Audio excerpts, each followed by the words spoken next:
উন্নয়নের কাজটি আমাদের করতে হবে, রাষ্ট্র সংস্কারের কাজটি আমাদের করতে হবে। 2024 সালের এইচএসসি শিক্ষার্থী বন্ধুরা, তোমাদের একটি নতুন রুটিন দেওয়া হয়েছে আবার পরীক্ষার, এরকমটা দেখা যাচ্ছে ফেসবুকে। এখন দেখো এই রুটিনটা কতটুকু সত্য সেটাই একটু তোমাদের দেখাবো, ধৈর্য সহকারে একটু দেখো। আসলে এই রুটিনটা হচ্ছে একটা ভুয়া রুটিন, যারা এটা পেয়েছো এটাকে সেভ করবা না আর এটাকে বিশ্বাসও করবে না। কারণটা হচ্ছে দেখো এখানে তারিখটা দিয়েছে কি 10/8/2024, তার মানে কালকে দিয়েছে এমনটা বোঝা যাচ্ছে। সব কিছু ঠিকঠাক তারা এডিট করেছে, এডিট করা একটা রুটিন। কেন এটি এডিট করা রুটিন সেটা একটু দেখাবো চলো। প্রথমত আমরা যাই পত্রিকায়, দেখো শিক্ষামূলক যে নিউজগুলো হয় সেই পত্রিকায় এরকম কোনো রুটিন প্রকাশের কোনো নিউজ প্রকাশিত হয়নি। তার চেয়ে যেটা বড় কথা সেটা হচ্ছে এখানে দেখো শিক্ষা বোর্ডের ওয়েবসাইটে সরাসরি চলে গেলাম। এখানে দেখো তোমাদের শিক্ষা বোর্ডের চেয়ারম্যান প্রফেসর তপন কুমার সরকার, যে এখানে এইচএসসি কর্নার আছে, তোমাদের একটু লক্ষ্য করো। এই এইচএসসি কর্নারে তোমাদের যে কোনো আপডেট এখান থেকে আসে, সেখান থেকে সবাই পায়। এখন এইখানে দেখবো আসলে নোটিশ আছে কিনা।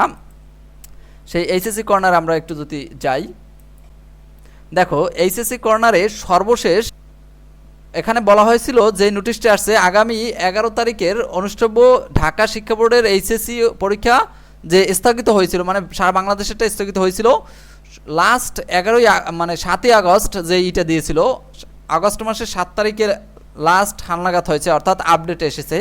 এরপরে আর কোনো আপডেট আসে নাই এখানে শিক্ষা বোর্ডের।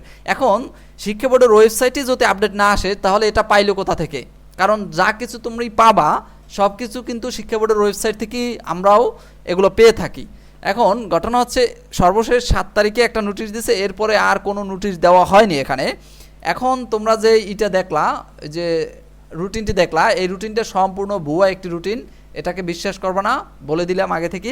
এখন দেখো তোমাদের পরীক্ষা নিয়ে অটোপাস হবে কিনা সেটা নিয়ে আলোচনা করেছি, কিভাবে রেজাল্ট হবে সেটা আমার এই চ্যানেলে ছাড়া আছে, ভিডিওটা দেখে আসতে পারো তোমরা।